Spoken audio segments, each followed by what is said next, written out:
बिस्मिल्लाहिर्रहमानिर्रहीम। पाकिस्तान में तेल महंगा क्यों है? असल कहानी क्या है? इस कहानी के पीछे क्या वजूहात हैं? दोस्तों, अगर आपको लगता है कि पाकिस्तान में पेट्रोल महंगा सिर्फ हुकूमत की नाअहली है तो रुक जाइए। असल कहानी इससे कहीं बड़ी और ख़तरनाक भी है। ये कहानी हमारी तवज्जो चाहती है। तेल की कीमतें अचानक क्यों बढ़ी? इसकी असल वजूहात में यह है कि मशरिक़ी वस्ता की जंग, जहाँ पे इसराइल, अमेरिका, ईरान के ख़िलाफ़ लड़ रहे हैं और आलमी तेल की सप्लाई मुतासिर है। हुर्मुज़ जो है वो ख़तरे में है और दुनिया की 20% तेल सप्लाई जो है वो मुतासर है। इसमें आलमी कीमतों में इजाफा हुआ है। तेल $78 से बढ़ के $100+ तक चला गया है। यानी पाकिस्तानी नहीं, पूरी दुनिया महंगाई का शिकार है। लेकिन पाकिस्तान ज़्यादा मुतासर क्यों है? इस हवाले से हमारा तज्जिया ये कहता है कि पाकिस्तान इसलिए ज़्यादा मुतासर है कि यहाँ मसला शुरू कुछ चीज़ों से हो रहा है कि पाकिस्तान में 80% से ज़्यादा तेल की ज़रूरतें जो है वो दरामद करता है। पाकिस्तान 2024 में सिर्फ $15 अरब से ज़्यादा खर्च हुआ।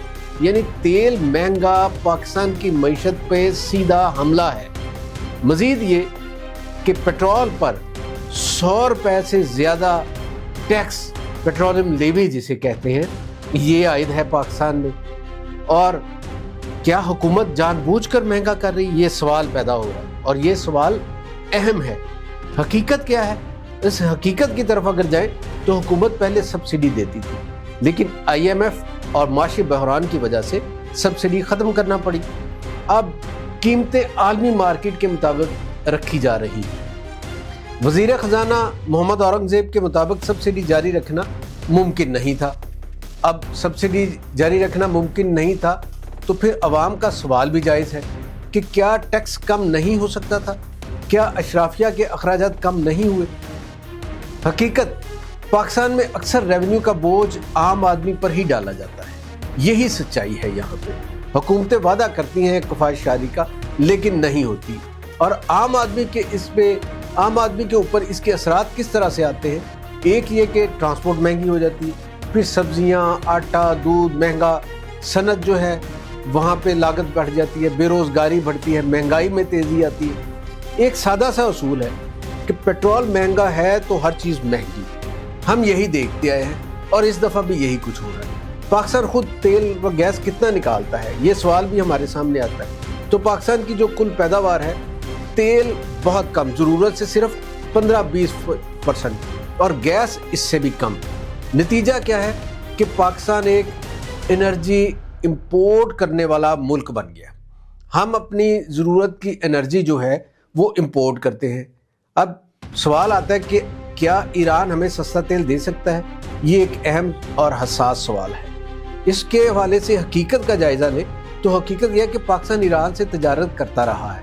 2024 से तकरीबन $1.2 अरब की तजारत की, लेकिन इसमें रुकावटें हैं। रुकावटें क्या है कि अमरीकी पाबंदियां हैं। अमेरिका ने ईरान पे सैंक्शंस लगा रखी हैं, बैंकिंग पाबंदियां हैं, आलमी दबाव है। इसलिए बराह रास्त सस्ता तेल ईरान से लेना आसान नहीं, जितना यहाँ पे लोग कहते हैं या बात करते हैं। तो इसका मौजूदा सूरत हाल में मुतबादल भी क्यों होना चाहिए? तो मुतबादल हमारे पास ये है कि हम सऊदी अरब, UAE से रेड सी रूट इस्तेमाल करके तेल लें। ये एक इसका मुतबादल है। फिर ये है कि हुकूमत को करना क्या चाहिए। हुकूमत पे तनकीद तो होती है ज़ाहिर है, लेकिन ये भी तो होना चाहिए कि फौरी इक़दाम क्या है कि पेट्रोल पर टैक्स कम करें, यानी लेवी जो है वो कम करें, अमीरों की जो सब्सिडी है वो ख़त्म करें और अवामी ट्रांसपोर्ट को जो है वो बेहतर करें। तवील मुद्दती इसका हल भी होना चाहिए। तवील मुद्दती हल ये है कि सोलर एनर्जी की तरफ जाया जाए, इलेक्ट्रिक ट्रांसपोर्ट लाई जाए, मकामी तेल व गैस की तलाश तेज़ की जाए और ईरान गैस पाइपलाइन जो है, जो हम अमेरिका के दबाव की वजह से मुकम्मल नहीं कर पाए, उसके आगे चलें, उस पर पेशरफ्त हो। हम आम आदमी पूछ रहा है कि इसके घर का चूल्हा कैसे इन हालात में चलेगा, ये भी अहम सवाल है। और अगर हमने अब भी अपनी तवानाई पॉलिसी ना बदली तो हर बहरान हमें इसी तरह हिलाता रहेगा। सवाल ये नहीं कि पेट्रोल महंगा हुआ और क्यों हुआ, सवाल यह है कि हम कब तक दूसरों के तेल पर जिंदा रहेंगे। ये बहुत अहम सवाल है और इससे पाकिस्तानियों की माशी ज़िंदगी जो है उसकी बका जुड़ी हुई है, हमारा रोज़गार जुड़ा हुआ है। ہمارے صنعتی ترقی اور پیداوار جڑی ہوئی ہے، ہماری بین الاقوامی منڈیوں میں مسابقت جڑی ہوئی ہے، تو ہمیں اس طرف توجہ دینا پڑے گی۔ اجازت دیجیے، پھر اگلے کسی ویلاگ کے ساتھ آپ کی خدمت میں حاضر ہوں گے۔ خدا حافظ۔